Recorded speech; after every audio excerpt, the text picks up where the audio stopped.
نحمده ونصلي على رسوله الكريم وقضى ربك ألا تعبدوا إلا إياه وبالوالدين إحسانا۔ میرے انتہائی قابل قدر نوجوان دوستو، آج ہم امید اسلام میں آپ کے لیے والدین کی عظمت کے حوالے سے چند گزارشات لے کے حاضر خدمت ہیں۔ نوجوانوں کے لیے ان کے والدین اللہ کا ایک عطیہ ہیں، اور یہ ایسی انمول اور قیمتی نعمت ہے کہ اس کا ملنا دوبارہ ممکن ہی نہیں۔ آپ کے والدین اگر آپ سے دور ہو کے چلے گئے، آپ ان کی دعاؤں سے محروم ہو جائیں گے، آپ ان کی عظمتوں سے محروم ہو جائیں گے، آپ ان کی ایڈوائس سے محروم ہو جائیں گے۔ والدین اپنی اولاد کے لیے ایک سایہ دار درخت کی مانند ہیں، اور یہ سایہ اتنا گھنا ہے کہ جس میں میرے نوجوان ساتھی پرسکون زندگی بسر کرتے ہیں۔ لیکن زمانے کے حالات نے ہمارے نوجوانوں کو ایسا بنا دیا ہے کہ انہیں اپنے والدین کی کوئی قدر ہی نہیں، اور حقیقت تو یہ ہے کہ انہیں پتہ ہی نہیں کہ والدین ان کے لیے کتنی بڑی اہمیت رکھتے ہیں۔ اسی پہ میں عرض کرتا ہوں کہ جناب نبی کائنات صلی اللہ علیہ وسلم نے ایک مرتبہ مسجد نبوی کے اندر بیٹھے ہوئے ارشاد فرمایا، کاش کہ آج میری ماں زندہ ہوتی اور میں مسجد نبوی کے اندر نماز کی امامت کروا رہا ہوتا، اور میرے لبوں پہ اللہ کی تسبیح و تحمید کے جملے ہوتے الحمدللہ رب العالمین، اور میری ماں گھر سے مجھے آواز دیتی ابنی محمد، کہ او میرے بیٹے محمد میری بات سنو، تو میں اللہ کی فرض نماز کو توڑ دیتا اور اپنی ماں کی آواز پہ کہتا لبیک یا امی، اے میری ماں بول تو کیا کہتی ہے۔ تو یہ ماں کی عظمت ہے جو ہمیں نبی کریم صلی اللہ علیہ وسلم نے سکھائی ہے، اور رسول اللہ صلی اللہ علیہ وسلم نے فرمایا الجنت تحت قدمیہ الامہات۔ میرے نوجوان دوستو، اللہ کے نبی یہ کہتے ہیں کہ جنت تمہارے ماؤں کے قدموں کے نیچے ہے، اور ایک دوسری جگہ پہ جناب نبی کائنات صلی اللہ علیہ وسلم نے فرمایا کہ ماں کی دعائیں ایسی ہیں کہ لیس بینہ و بین اللہ حجاب، تمہاری ماں کی دعا اور اللہ کے درمیان کوئی پردہ حائل نہیں۔ تو اس لیے نوجوانوں کو چاہیے کہ وہ اپنے والدین کی قدر کریں۔ والدین عام طور پہ جب بوڑھے ہو جاتے ہیں، ہر ماحول میں ایسا نہیں ہے، لیکن اکثر اوقات دیکھا جاتا ہے اس امت میں بہت سے نوجوان ایسے ہیں جو اپنے والدین کی قدر کرتے ہیں، ان کی عزت کرتے ہیں، ان کا احترام کرتے ہیں، ان کے ساتھ پیار و محبت کا معاملہ فرماتے ہیں۔ لیکن بہت سے نوجوان ایسے ہیں کہ جن سے اللہ نے یہ توفیق چھین دی ہے، اور ان کی جنتیں در بدر دھکے کھا رہی ہیں۔ وہ اپنی ماؤں کو دھکے دیتے ہیں، اپنے والدین کو گالیاں نکالتے ہیں، اور ان کے ساتھ برا سلوک کرتے ہیں۔ ایسے نوجوان یہ کیوں بھول جاتے ہیں کہ کل یہ بھی صاحب اولاد ہیں، ان کی اولاد نے بھی جوان ہونا ہے۔ جیسے آج تم لوگ اپنے والدین کو دھکے دے رہے ہو، یہ دنیا لینے اور دینے کا عمل ہے۔ آج تم دھکے دے رہے ہو، خدا نخواستہ کل تمہیں دھکے پڑیں گے۔ یہ مکافات عمل ہے، جو بیجو گے وہی کاٹو گے۔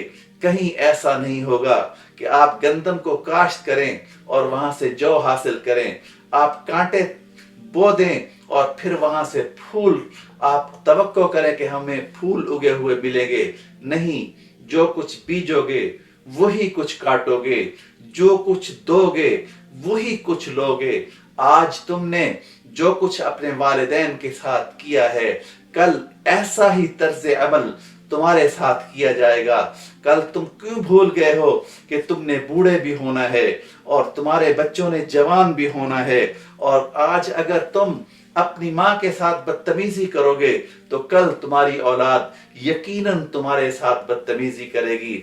आज अगर तुम अपने वालिदैन के साथ अच्छाई का सुलूक करोगे तो कल तुम इस सुलूक का बदला इसी दुनिया के अंदर पाओगे। इसलिए मैं नौजवानों से कहता हूं कि ये वालिदैन तुम्हारे लिए जन्नत भी हैं, ये वालिदैन तुम्हारे लिए रहमत भी हैं, ये वालिदैन तुम्हारे लिए दुआओं का एक अनमोल खजाना है, ये वालिदैन तुम्हारे लिए मोहब्बत का एक समर है। अगर अपने वालिदैन की तरफ मोहब्बत के साथ एक नौजवान मोहब्बत के साथ अपनी माँ और बाप के चेहरे को देखता है तो अल्लाह सुब्हानहू व तआला इस नौजवान को एक मकबूल हज और उम्रे का सवाब अता फरमाते हैं। तो हम कितनी नेकियों से महरूम हैं मेरे नौजवान दोस्त, जो अपने वालिदैन के साथ अच्छाई का मुआमला नहीं करते, हुस्न सलूक नहीं रखते, अपने वालिदैन की ज़रूरतों का ख्याल नहीं रखते। तो वो सोचें कि वो इस दुनिया में कितनी बड़ी नेकियों से महरूम हैं, वो इस दुनिया के अंदर कितनी बड़ी रहमत से महरूम हैं, वो इस दुनिया में कितने बड़े अल्लाह की बरकतों से महरूम हैं। इसलिए नौजवानों को मैं एडवाइस करता हूं कि वो अपनी आखिरत को अच्छा बनाने के लिए, अगर तुम अपने चाहते हो कि तुम्हारे रिस्क के अंदर बरकत आए तो फिर अपने वालिदैन का एहतराम करो। अगर तुम ये चाहते हो कि तुम्हारे घरों के अंदर रहमत दाखिल हो जाए तो फिर अपने वालिदैन का अदब करो। अगर तुम ये चाहते हो कि तुम कभी भी रिस्क की तंगी के अंदर मुब्तला ना हो तो फिर तुम्हें चाहिए कि अपने वालिदैन के साथ हुस्न सुलूक का मामला करो, प्यार और मोहब्बत का मामला करो। अपने वालिदैन को बुढ़ापे की हालत के अंदर जब उन्हें तुम्हारी जरूरत है उनको तन्हा ना छोड़ो, उनको कभी भी तुम ऐसे हालात के अंदर न धकेलो कि उनका दिल मगमूम हो जाए। इसलिए कि अगर वालिदैन का दिल मगमूम हो गया, अगर वालिदैन परेशान हो गए, अगर वालिदैन नाराज हो गए तो फिर अल्लाह आसमान पे नाराज हो जाता है। अगर वालिदैन दुनिया के अंदर नाराज हो जाएं तो जहन्नम को दहका दिया जाता है। इसलिए मेरे यंग नौजवान दोस्त जिन्हें अपने इन हालात का इल्म नहीं, उन्हें बताना चाहता हूं कि अल्लाह का दीन आपको ये कह रहा है कि तुम्हारे वालिदैन तुम्हारे लिए एक नेमत हैं। अल्लाह का दीन तुम्हें ये कह रहा है कि तुम्हारा फर्ज है कि अपने वालिदैन के साथ मोहब्बत करो। अल्लाह का दीन तुम्हें ये बतला रहा है कि अपने वालिदैन के लिए अपनी गर्दनों को झुका दो और उनके साथ ऐसा मुआमला करो।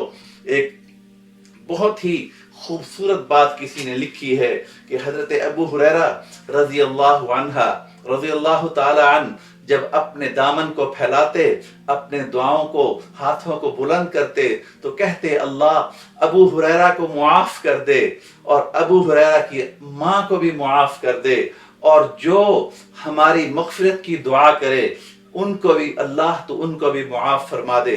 तो अपनी दुआओं में वालिदैन अगर जिंदा हों या वफात पा चुके हों तो अपने वालिदैन को अपनी दुआओं के अंदर याद रखें। अगर वालिदैन को आप अपनी दुआओं के अंदर याद रखोगे और वालिदैन के लिए मुसलसल दुआएं करते रहोगे तो अल्लाह सुब्हानहू व तआला तुम्हें कभी भी रिस्क की तंगी के अंदर मुब्तला नहीं करेंगे। इसलिए मैं चाहता हूं कि मेरे हबीब की उम्मत के नौजवान अपने इस फरीजे को समझें और अपने वालिदैन के साथ मोहब्बत, करम, उल्फत और प्यार का मामला करें। अपने वालिदैन को बुढ़ापे की हालत में तन्हाई के अंदर न छोड़ें, उनको आपकी ज़रूरत है।